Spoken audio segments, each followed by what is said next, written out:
Hello. It's been a while. Sorry. Hold on. Give me a sec. Anyway, I recently got a job.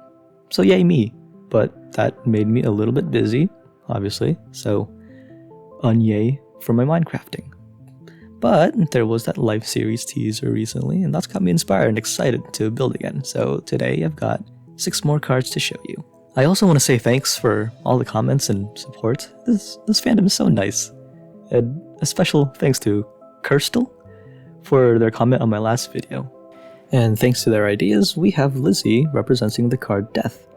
It's a card that's similar to the Tower in that it also signifies change, but this is slightly different because it means that something is ending for good, which is fitting for Lizzie since she ended the Canary curse in Secret Life.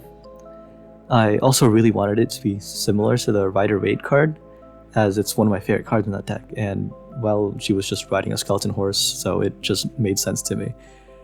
I'll admit, I haven't actually watched much of Lizzie's POV, so I don't know if this is actually the best match, but to make it up, I do have another card planned for her later. Next, we have the Wheel of Fortune for Jimmy.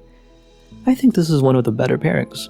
Upright, it represents destiny, and for a few seasons he was destined to die first. Like, even the players expected it of him. And upright, it also represents a turning point, and his death in each season always represents a point of no return. The server always devolves into more chaos after he dies.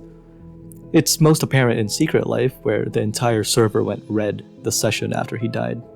And reversed, it represents breaking cycles. And our boy Jimmy's Solidarity has broken his curse. Good for him!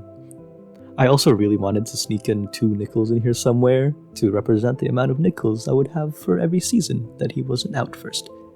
But I believe in our boy, and I think that number will increase, so I decided not to. Reading through the Biddy Tarot description of the Devil Upright, I immediately thought of Ren. When this card shows up in a reading, apparently it's an opportunity to free yourselves from negative influences, which the Flower Husbands do in Third Life when they burn his banner, which is what I am trying to depict in this card. On a more positive side of the Devil, it also shows a powerful attachment between 2 people, which is obviously Red and Martin, whose friendship reaches far beyond Third Life. This card can also represent sexuality and your wild side, and my god, have you seen Ren? That man is so... Anyway, he is so aggressively bisexual. Like, watch this video that I'm linking in the description. Like, I love this guy. He's like probably straight, but he's my bi icon anyway.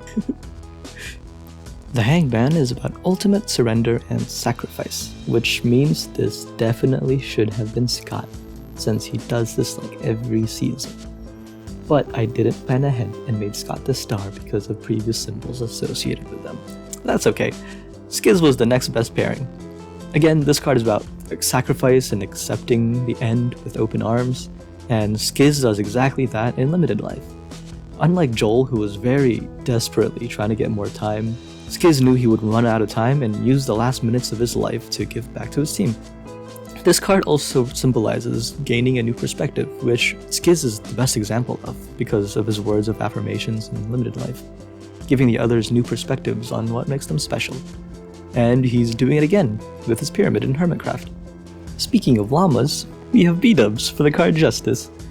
When I initially made this pairing, I actually didn't even consider much of the Life series at first. I just thought that he would fit as this card since he's the judge in the current season of Hermitcraft.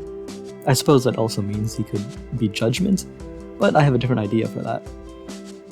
But looking at the card, reversed means unfairness, dishonesty, and lack of accountability, which is very B-dubs in the series. Because like, how many times has he betrayed people? Look, there's Impulse Clock Betrayal in the finale of Third Life. There's the Boogie Kill on Tango in Last Life. In Double Life, he was planting doubt on all the soulbounds, or at least trying to. And then there was whatever was going on with the tough guys in Wildlife. So he's got a reputation in the series, and I think this fits for Justice Reversed. And finally, for our last card today, we have the Lovers, and this card is an obvious one. For the Lovers, who else but Joel and Lizzie? Or Jizzy, as they like to call themselves.